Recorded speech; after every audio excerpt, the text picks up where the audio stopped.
تمہیں لوٹنے کا موقع ملے گا؟ کیا تم جانتے ہو کہ پھر تمہیں توبہ کا موقع ملے گا؟ نہیں۔ اس لیے فوراً اللہ کے سامنے سر جھکا دو، اس کے حکم کے سامنے سر جھکا دو۔ اور اگر تم، اب دیکھیے تنبیہ آ رہی ہے اللہ کی طرف سے، پیار بھی ہے اور ڈانٹ ڈپٹ بھی ہے اور سمجھانا بھی ہے۔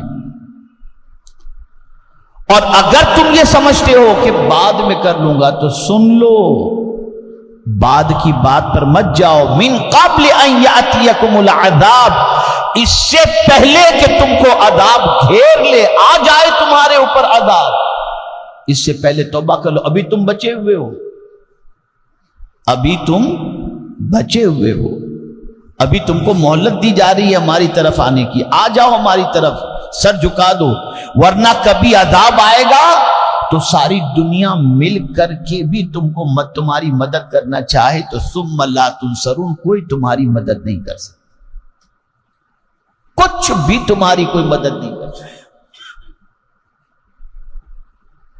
یہاں سے ان لوگوں کے لیے سبق ہے جو لوگ اللہ کی طرف آنے کے اندر، لوٹنے کے اندر، پلٹنے کے اندر ٹال مٹول کرتے ہیں، کسی کو نہیں خبر کہ کب اللہ کی طرف سے عذاب آ جائے۔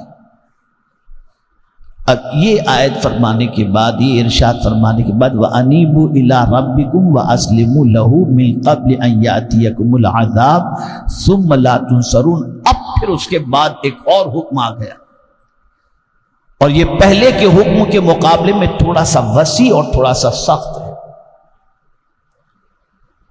فرمایا حکم کے سامنے صرف سر نہیں جھکانا، وَاتَّبِعُوا أَحْسَنَ مَا أُنزِلَ إِلَيْكُم مِّن رَّبِّكُمْ۔ اللہ عز و جل کے پاس جو نعمتیں ہیں، ان نعمتوں میں جو سب سے اچھی نعمت ہے، توجہ چاہوں گا، غور سے سماعت فرمائیں، اللہ کی نعمتوں میں جو نعمت سب سے اچھی ہے وہ کیا ہے؟ اللہ کی کتاب، جو اس نے آسمان سے نازل فرمائی، جتنی بھی نعمتیں اس نے عطا فرمائی، ان نعمتوں میں سب سے عظیم اور حسین نعمت قرآن مقدس ہے۔ اب قرآن کہتا ہے وَاتَّبِعُوا أَحْسَنَ مَا أُنزِلَ إِلَيْكُم مِّن رَّبِّكُم، جو تمہارے رب کی طرف سے اچھے میں اچھی چیز نازل ہوئی، اس کی پیروی کرو، اس کی اطاعت کرو، اس کے اتباع کرو، اس کے پیچھے چلو۔ یہاں جب مزاج ہی مسلمان کا یہ بن چکا ہے، مولانا آج کے دور میں قرآن پر عمل کر کے بھوکے مر جائیں گے، مرو بھوکے اور کیا کریں۔ جس کتاب پر عمل کرنے کا اللہ نے حکم دیا، اگر اس کتاب پر عمل کر کے انسان بھوکا مرنے والا ہوتا تو اللہ کبھی اس کتاب پر عمل کرنے کا حکم نہ دیتا۔ اور یہاں کتاب پر عمل کے بارے میں فرمایا گیا، بعض حصے پر عمل کے بارے میں نہیں کہ بس نماز قائم کر لو، اتنا سا حصہ اس پر عمل کرو، نہیں، جو نازل ہوا یعنی قرآن مقدس، اس نے جو جو کہا ہے اس پر عمل کرو، جو جو حکم دیے ہیں اس کو بجا لاؤ، جن جن چیزوں سے روکا ہے اس سے رک جاؤ، اس لیے کہ یہ کتاب نازل ہی اس لیے کی گئی کہ اس کتاب پر عمل کرو گے تو اللہ تم پر رحم و کرم کی بارشیں نازل فرمائے گا، جیسا کہ خود اس نے اپنی کتاب کے اندر ارشاد فرمایا وَهَذَا كِتَابٌ أَنزَلْنَاهُ مُبَارَكٌ فَاتَّبِعُوهُ وَاتَّقُوا لَعَلَّكُمْ تُرْحَمُونَ۔ یہ کتاب برکت والی کتاب، اس کو ہم نے نازل کیا، اس کی پیروی کرو اور اللہ سے ڈرو تاکہ تم پر رحم کیا جائے، تم پر مہربانی کی جائے، مہربانی کی بارشیں کی جائے۔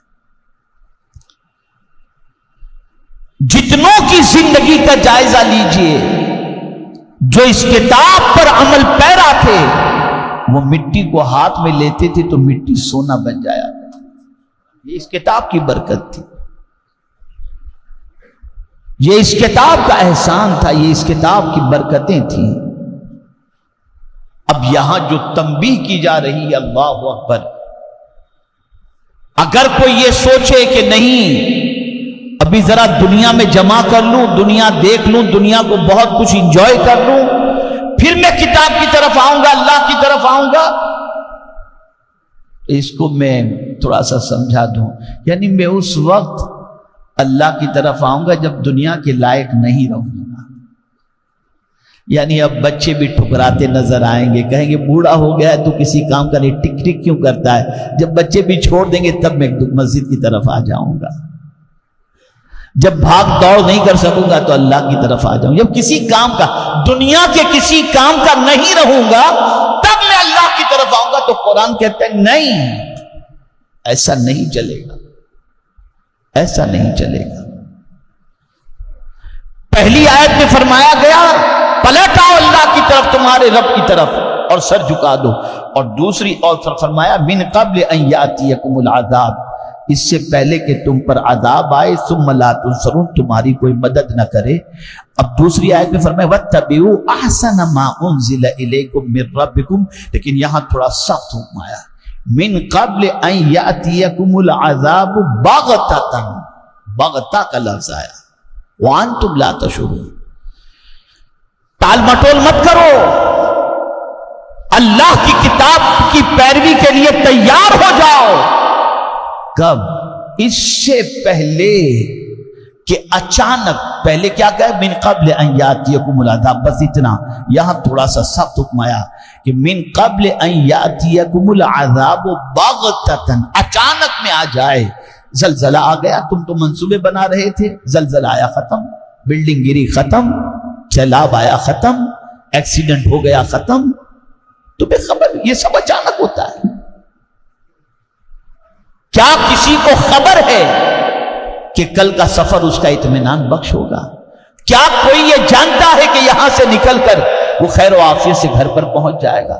ابھی بلڈنگوں میں آگ لگتی ہے، کبھی کیا ہوتا ہے، کبھی گر جاتی ہیں، کبھی ایکسیڈنٹ ہو جاتا ہے، کبھی حادثہ ہو جاتا ہے، پتہ نہیں کس طرح۔ یہ من قبل ان یاتیکم العذاب بغتہ، یہ ساری چیزیں اچانک، یہ اچانک۔ تو ہم جب جانتے ہیں کہ اللہ کے دست قدرت میں سب کچھ ہے، زمین بھی اس کے دست قدرت میں، انسان بھی اس کے دست قدرت میں، آسمان بھی اس کے دست قدرت میں، اور سمندر بھی اس کے دست قدرت میں، سب کچھ اس کے دست قدرت میں، تو وہ فرماتا ہے ٹال مٹول ذرا بھی نہ کرو، اس سے پہلے کہ اچانک تمہیں عذاب آ جائے اور تمہیں پتہ بھی نہ ہو، تمہارا شعور بالکل گم ہو، تمہیں خبر بھی نہ ہو، اور اچانک عذاب آ جائے۔ تو میرے پیارے آقا صلی اللہ علیہ وسلم کے پیارے دیوانوں، یہ دو آیتیں ہمیں تنبیہ کرتی ہیں اللہ کی طرف پلٹنے سے، اللہ کی طرف لوٹنے سے۔ اس لیے ضرورت اس امر کی ہے کہ اس ماہ مبارک میں اپنے رب کی طرف لوٹ آؤ، پلٹ آؤ اپنے رب کی طرف۔ یوں تو ہمیشہ اس کی طرف لوٹنے کا حکم ہے، لیکن اس ماہ مبارک میں اس کی شان غفاری جوش پر ہوتی ہے، اور مغفرت کے لیے بڑا عظیم مہینہ ہے، بڑی عظمت والا مہینہ ہے۔ میرے پیارے آقا صلی اللہ تعالی علیہ وسلم کے پیارے دیوانوں، اس لیے اس ماہ مبارک کے اندر خاص طور پر کثرت کے ساتھ اللہ کی بارگاہ میں استغفار کریں، روزے رکھیں، اس ماہ مبارک میں تلاوت کریں، اور اس ماہ مبارک کی خاص بات جو قرآن نے بیان کی ہے وہ یہ ہے فَلَا تَظْلِمُوا فِيهِنَّ أَنفُسَكُمْ، ان حرمت والے مہینوں میں اپنی جان پر ظلم نہ کرو۔ میں موٹے موٹے 2-3 گناہ بتا کر آپ کو عمل کی ترغیب دلا کر گفتگو ختم کرتا ہوں۔ سب سے پہلے جس چیز سے آج کے بعد آپ کو بچنا ہے وہ بد نگاہی سے۔ اپنی نگاہوں کو آوارہ مت کرو، لڑکیاں نکلی، عورتیں نکلی، موبائل کھولے، یہ گندگی وہ گندگی، اور تانگ جھانک میں جو شخص اپنی آنکھ کو گندی کر دیتا ہے اللہ اس سے عبادت کی لذت کو چھین لیتا ہے عبادت کی لذت۔ نگاہوں کی حفاظت کرو، پہلی چیز۔ دوسری چیز نماز کی پابندی، وہ کسی صورت میں مس نہیں ہونی چاہیے۔ اور تیسری سب سے اہم جو چیز ہے وہ یہ ہے کہ حضور صلی اللہ علیہ وسلم 70 مرتبہ یا بعض روایتوں کے مطابق 100 مرتبہ رسول اعظم صلی اللہ علیہ وسلم روزانہ استغفار کرتے تھے، یعنی اللہ کی بارگاہ میں مغفرت طلب کرتے تھے، استغفر اللہ ربی من کل ذنب واتوب الیہ۔ آج ہی سے روز کا یہ معمول بنا لو کہ 100 مرتبہ اللہ کی بارگاہ کے اندر استغفار کرو گے، یعنی استغفر اللہ۔ اگر پورا یاد ہے استغفر اللہ ربی من کل ذنب واتوب الیہ تو سبحان اللہ بہت اچھا، اور اگر اتنا بھی یاد نہیں رہتا تو استغفر اللہ استغفر اللہ استغفر اللہ، یہ بھی 100 مرتبہ۔ لیکن شارٹ، اگر پورا یاد ہو تو شارٹ مت پڑھنا، اور اگر پورا یاد نہ ہو اور نہ کر سکو یاد تو 100 مرتبہ صرف استغفر اللہ استغفر اللہ استغفر اللہ بھی پڑھ لو۔ پھر آپ اس کا کمال دیکھیے گا۔ اللہ عز و جل ارشاد فرماتا ہے فرشتوں سے، میرے فرشتوں یہ بندہ مجھ سے معافی مانگ رہا ہے، ذرا مجھے بتاؤ اس کو معلوم ہے نا میں معاف کرنے والا ہوں؟ فرشتے عرض کرتے ہیں ہاں مولا تو غفار ہے، معاف کرنے والا ہے۔ فرشتوں یہ مجھ سے معاف کرنے والا جان کر کے ہی مجھ سے معافی مانگ رہا ہے نا، تو گواہ ہو جاؤ میں نے میرے بندے کو معاف کر دیا۔ تو معافی مانگو، خوب استغفار کرو اور گناہوں سے بچو۔ اللہ رب العزت جل جلالہ، آقا کریم رؤوف الرحیم علیہ الصلاۃ علیہ التحیۃ والتسلیم کے صدقہ و طفیل مجھے آپ کو سب کو گناہوں سے بچنے کی توفیق عطا فرمائے، اور رب قدیر جل جلالہ کی طرف پلٹ کر اور اس کی کتاب پر اور اس کی بارگاہ میں سر جھکانے کی، اس کے احکام کے سامنے سر جھکانے کی